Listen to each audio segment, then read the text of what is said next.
मोदी जी के जन्मदिन पे आप केला बांटें और झाड़ू लगाने का ढोंग करें। भारतीय जनता पार्टी ने ऐसा ढोंग रचा रखा है, 4 नेता इकट्ठा होते हैं, जो झाड़ू मारकर कचरा डब्बे में भरा जा चुका होता है उसको खुद ही डब्बे से पलटाते हैं, फिर कैमरा चालू कराते हैं और आधा कचरा डब्बे में डाल। देखिए, ताली थाली की राजनीति से हम दूर रहें, वही अच्छा है। ना ताली बजाने थाली बजाने से कोरोना भाग जाएगा और ना ताली थाली बजाने से रोजगार मिल जाएगा। नमस्कार दर्शकों, आप देख रहे हैं सामाजिक सत्ता न्यूज़, जन जन की आवाज़। आइए आज बात करते हैं किसानी मुद्दों पर, किसानी चर्चाओं पर। जैसा कि हम सब ने देखा है कि पिछले कुछ दिनों पहले हमारे हरियाणा पीपली क्षेत्र में किसान अपनी मांगों को लेकर के अपनी आवाज़ बुलंद कर रहे थे, लेकिन उनके साथ दुर्व्यवहार देखने को मिला, वो भी लाठीचार्ज के साथ। कि आखिर ऐसा क्या है, ये जो 3 विधेयक बिल आए हैं इस पर ऐसा क्या है जो कहते हैं किसान को दिक्कत पैदा कर रहे हैं, कहते हैं, और किसान कहते हैं इसको समझ नहीं पा रहे हैं। तो आइए जानते हैं हम किसान यूनियन के लोगों से कि वो इस पे अपनी क्या चर्चा रखना चाहते हैं, क्या बात रखना चाहते हैं, आज उन्हीं की जुबानी जानते हैं। चलिए हम बातचीत करते हैं रोहित चौधरी जी से, जो कि उत्तर प्रदेश किसान यूनियन के प्रभारी हैं, कि वो इस घटना को किस नज़र से देखते हैं और इस पर अपनी क्या राय देते हैं।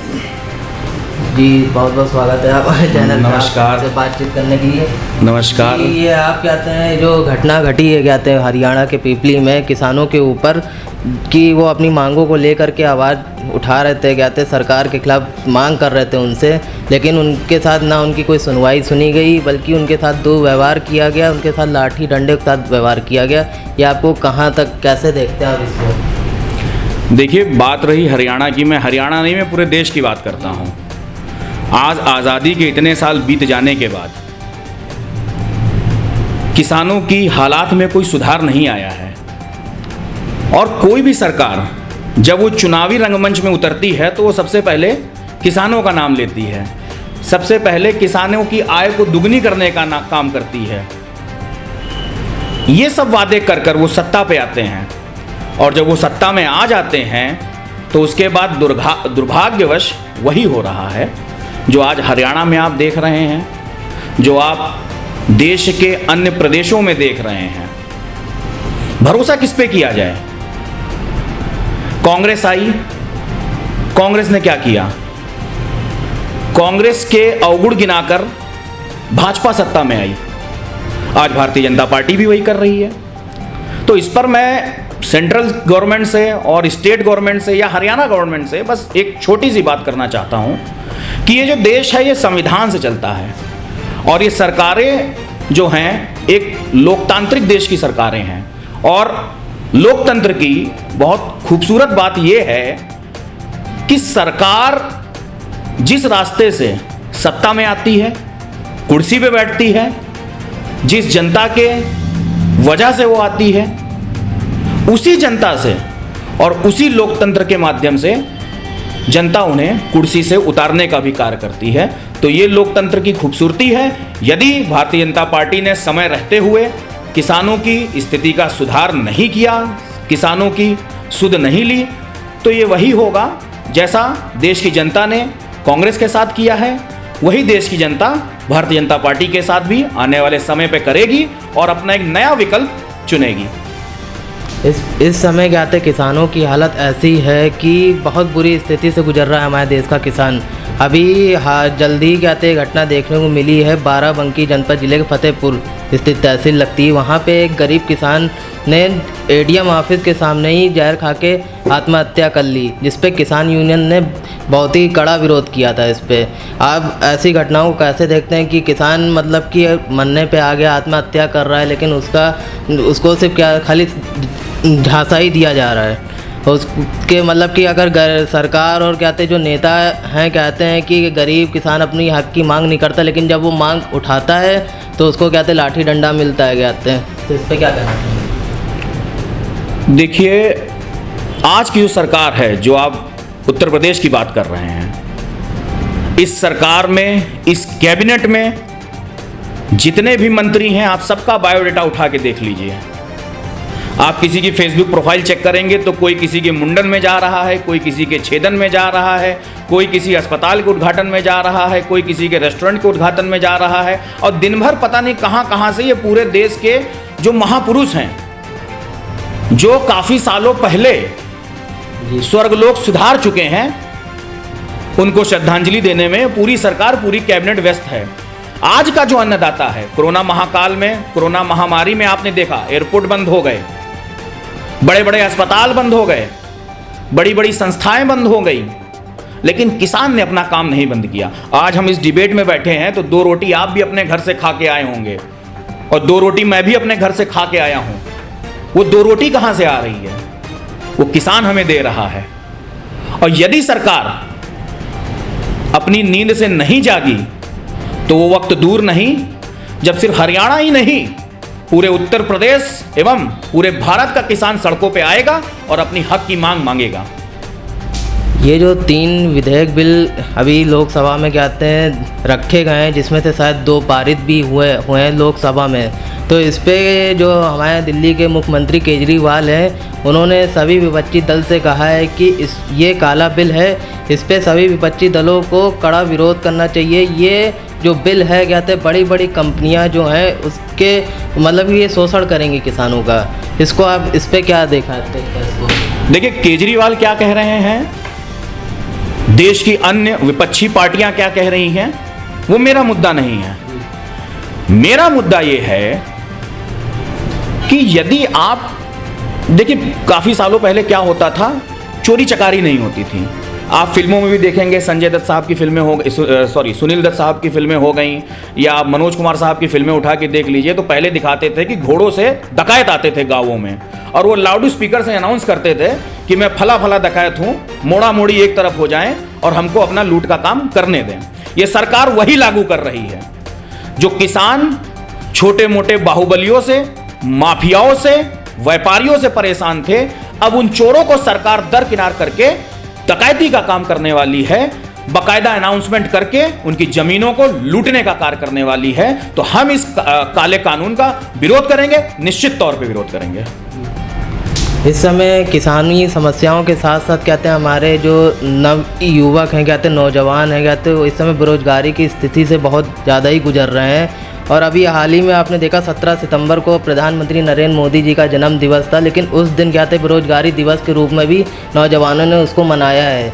तो एक तरह से देखा जाए, जो प्रधानमंत्री नरेंद्र मोदी जी ने कहते ताली थाली बजवाई थी, तो उन्हीं के जरिए कहते हैं, उन्हीं की ताली थाली कहते हैं बेरोजगारी को लेकर समाजवादी पार्टी ने भी बजवाई कहते हैं। तो इस पर आप क्या कहना चाहेंगे? देखिए, ताली थाली की राजनीति से हम दूर रहें, वही अच्छा है। ना ताली बजाने थाली बजाने से कोरोना भाग जाएगा और ना ताली थाली बजाने से रोजगार मिल जाएगा। वक्त आ गया है, युवा अपनी ताकत पहचाने, देश की जनता ये आकलन करें कि वाकई में कौन सी सरकार है जो देश को चला सकती है। मैं ये नहीं कहता कि भारतीय जनता पार्टी की सरकार खराब है या कांग्रेस की सरकार खराब है या किसी अन्य राजनीतिक दल की सरकार बहुत अच्छी है, लेकिन आज हो क्या रहा है?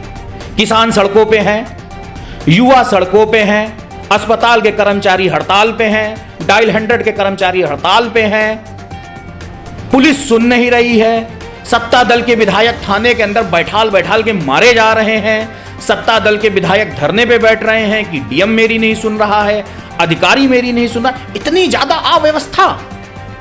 निश्चित तौर पे राजनीतिक लाभ और लोभ को छोड़कर जनता के सुख की चिंता की जाए। हमने आपको कुर्सी पे बैठाया है स्वच्छता अभियान में झाड़ू लगाने के लिए नहीं। अरे मंत्री जी, आपको वोट दिया है, आपको कैबिनेट दिया गया है कि उस कैबिनेट में जो फाइल लंबित पड़ी हुई है उनको आगे बढ़ाएं, उन मुद्दों को सुलझाएं, ना कि मोदी जी के जन्मदिन पे आप केला बांटें और झाड़ू लगाने का ढोंग करें।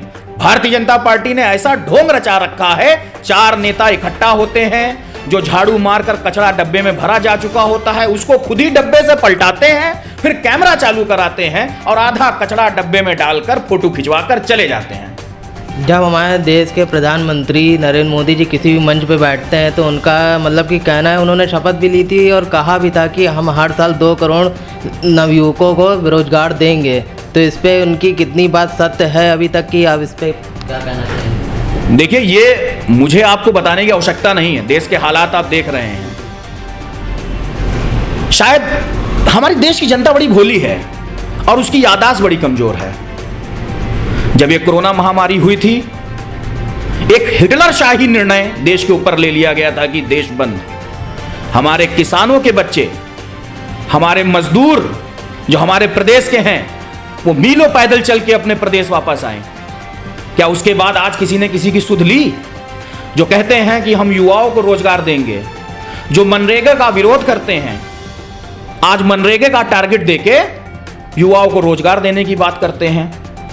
पढ़ा लिखा युवा डिग्री लेके घूम रहा है, उसको नौकरी नहीं है। आप और हम अगर मास्क लगा के चौराहे, बिना मास्क के चौराहे पे चले जाएं तो थानेदार बाबू डंडा लिए खड़े हैं और 500 का फाइन मांग रहे हैं। लेकिन सत्ताधारी पार्टी वो रैली भी करे, वो सरकार भी बनाए, उसके ऊपर कोई कानून नहीं है। तो इस समय देश के अंदर एक हिटलरशाही कानून चल रहा है, एक हिटलरशाही राज चल रहा है, जिसके खिलाफ आवश्यकता है कि देश के युवाओं को एकजुट होने की। किसी भी राजनीतिक पार्टी की हमें जरूरत नहीं है। अगर देश का युवा, देश का किसान, देश का मजदूर अगर एकजुट हो जाए और अपनी ताकत को पहचान ले तो हमें किसी भी राजनीतिक पार्टी की आवश्यकता नहीं है। हम सक्षम हैं अपने हक की लड़ाई लड़ने के लिए।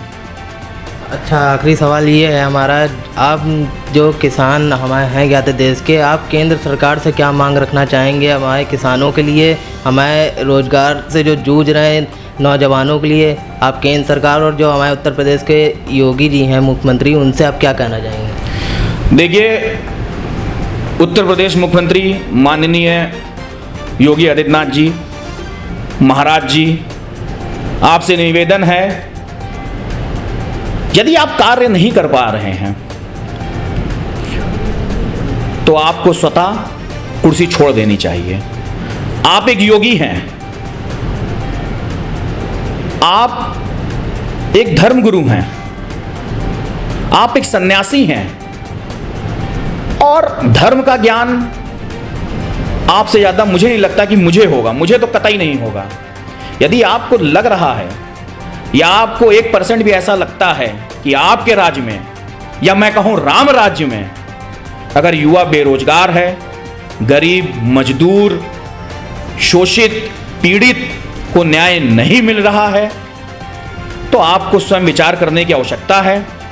माननीय मोदी जी, आपसे यही हाथ जोड़कर निवेदन है, विनम्र निवेदन है कि अपने कार्यकर्ताओं को यह समझाएं कि फोटो खिंचवाना बंद करें, स्वयं झाड़ू लगाना बंद करें। जनता ने उन्हें जिन मकसद से संसद में भेजा है, विधानसभा में भेजा है, उन मकसद से जनता के कार्यों को सिद्ध करें और तभी मुझे लगता है कि देश में कुछ बदलाव आ पाएगा। क्योंकि फोटो खिंचवाने से या केला बांट देने से, एक दिन आप अगर जन्मदिन में एक गरीब को अगर एक केला बांट दोगे तो उससे उसका कोई सुधार नहीं होना है। तो एक व्यवस्थित तरीके से रोजगार की व्यवस्था करनी पड़ेगी। देश के हालात यकीनन बद से बदतर हो चुके हैं। कारण कोरोना महामारी का भी है, कारण सरकार का ठीक तरह से ना संचालन हो पाने का भी है। तो इसमें सरकार को और उनकी कैबिनेट को गौर करना चाहिए। जैसा कि आपने देखा कि हमने यहाँ पे किसान यूनियन के प्रभारी रोहित चौधरी जी से और संजय सिंह जी से बात की यहाँ पर, कि इस समय जो हरियाणा में घटना घटी वो काफ़ी दुखद थी और उन्होंने किसानों के लिए मांग भी की कहते हैं कि जब चुनाव आता है, सिर्फ चुनाव में वोटों के लिए ही किसानों को कहते यूज़ किया जाता है। तो अभी देखना ये है कि जो 3 विधेयक बिल अभी सिर्फ लोकसभा में पारित हुए हैं, जिसमें से 2 ही सिर्फ अभी पारित हुए हैं, लेकिन देखते हैं कि इस पे आगे क्या निर्णय आता है, उस पर कहते हैं सरकार कैसे इस बिल को देखती है। मैं सिटीजन रिपोर्टर अनुराग चंद्रा के साथ कैमरामैन साहिल सिंह, सामाजिक सत्ता न्यूज़, जन जन की आवाज़। इस वीडियो को लाइक करें और हमारे चैनल को सब्सक्राइब